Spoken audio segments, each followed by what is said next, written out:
황경 작가와 함께합니다. 어서 오세요. 예, 안녕하세요. 네, 오늘 어떤 이슈인가요? 육아휴직, 정부나 기업은 사용을 장려한다고는 하는데 주변에서 마음 편히 사용한다 이런 분 찾기 힘들죠. 네. 실제로 우리나라 육아휴직 사용률은 OECD에서 최하위권인데요. 뭐 여러 이유가 있겠지만 낮은 소득 대체율, 즉 너무 급여가 낮다는 문제도 지적되고 있습니다. 네. 최근 한국의 육아휴직 소득 대체율이 원래 급여의 40%대에 불과해 OECD 하위권이다 이런 분석이 나왔습니다. 이러면 절반도 안 된다는 얘기잖아요. 법으로는 육아휴직 급여를 노동자의 통상임금의 80%를 주도록 되어 있습니다. 맞아요. 예. 그런데 문제는 150만 원 상한선인데요. 아하. 이제 올해 최저임금만 받아도 전업노동자 기준으로는 월급이 한 200만 원은 넘잖아요.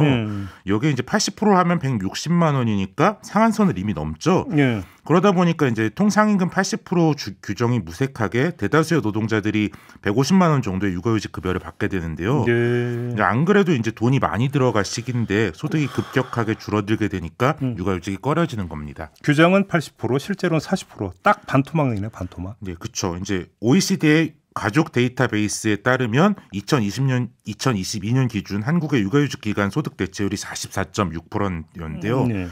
이게 이제 OECD에서 비슷한 제도를 가진 27개국 중 17위입니다. 이제 뭐 에스토니아, 슬로베니아, 칠레 정도는 아예 100% 받고요. 아시아 국가 중에서도 일본이 59.9%로 한국보다 훨씬 높았습니다. 네. 이제 우리나라는 육아휴직 기간이 이제 만 8세 이하 자녀 양육을 위해 부모가 각각 최장 1년까지 쓸 수 있는데 이 기간 자체는 이제 OECD에서 7번째로 길어서 짧은 편은 아닌데요.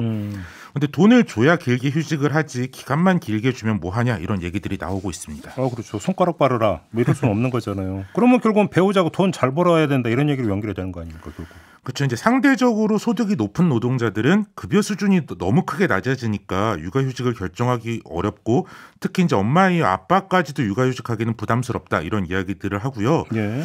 그래도 이제 그나마 고소득 노동자들의 육아휴직 사용률은 조금씩 올라가고 있는데 또 이제 반대로 급여가 낮은 노동자들은 한 푼이라도 아쉬운 데다가 저소득 일자리의 고용 안정성 자체가 낮다 보니까 애초에 출산도 꺼리고 애를 낳아도 육아휴직을 사용하지 않는 그런 비중이 점점 높아지고 있습니다. 그러니까 이게 지금 이중 문제가 발생하는 거잖아요. 그나마 좀 월급이 좀 높은 사람들은 150만 원 상한선에 걸리고 네네. 월급이 낮은 사람들은 80%를 적용해도 150만 원 상한선에 못 미치고 그렇죠.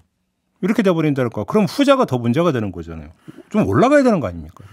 그렇죠. 이제 육아휴직 급여 상한액이 150만 원이 된 게 2014년의 일이거든요. 10년 됐네. 네, 이제 거의 10년 된 거니까 이제 올리긴 올려야 한다. 그런 여론도 있고 정부도 고민을 하고 있는데요. 최근 저출산 고령사회위원회에 따르면 정부가 육아휴직 급여를 최저임금 수준으로 높이는 것을 고려 중이다. 이런 이야기가 나왔습니다. 네. 근데 그러면 이제 올해 기준으로 하는 월 50만 원 정도 오르게 되긴 하는 건데 네. 그래서 이제 어제 많은 언론에서 내후년 정책이 시행될 것 같다. 이런 보도가 나왔는데 네. 근데 정작 재원 마련 방안이 아직 모색 중이라고 얘기를 해서요. 과연 인상이 가능할지는 좀 지켜볼 부분입니다. 아니 뭐 세수 펑크가 지금 60조 가까이 된다고 하는데 재원 마련 방안이 바로 나오겠느냐 이게 좀 문제가 되겠네요. 그러면. 그렇죠. 이제 지금 육아휴직 급여 재원이 대부분 고용보험 기금이거든요. 그러니까 육아휴직을 포함한 유산휴가, 육아기 근로시간 단축 등을 포함한 모성보험 육아지원 예산이 올해 2조 1천억인데요. 그중 고용보험이 85%인 1억 8천억 원을 부담하고 있습니다. 근데 이제 고용보험은 1조 8천억? 죄송합니다. 1조 8천억. 예, 1조 8천억을 부담하고 있습니다. 네.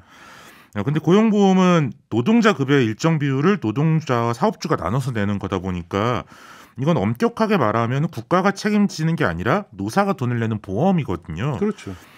그래서 이제 이걸 정부가 책임지는 거라고 말할 수 있냐 그런 지적이 나오고요.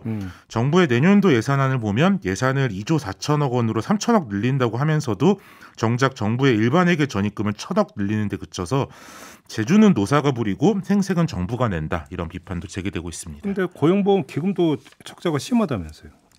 그렇죠. 고용보험은 그나마 이제 흑자가 조금 있었는데 코로나 때 대량실직 사태가 생기면서 적립금보다 일종의 빚은 차입금이 더 많아진 상태여서 정부도 이제 실업급여 등을 강화하겠다. 실업급여를 이제 지원받는 조건을 강화하겠다 그렇게 계속 하고 있잖아요. 이제 그러면서 이제 고용보험 기금의 육아휴직 급여 부담을 더 늘리는 게 적절하냐는 비판이 더 커지고 있는 거고요.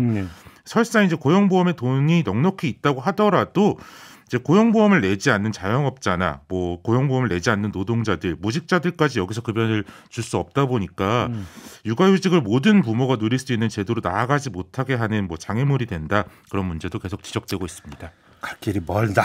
예. 이렇게 정리를 해야 되겠네요. 그렇죠? 네, 자 마무리하겠습니다. 황두영 작가였습니다. 고맙습니다. 예, 감사합니다.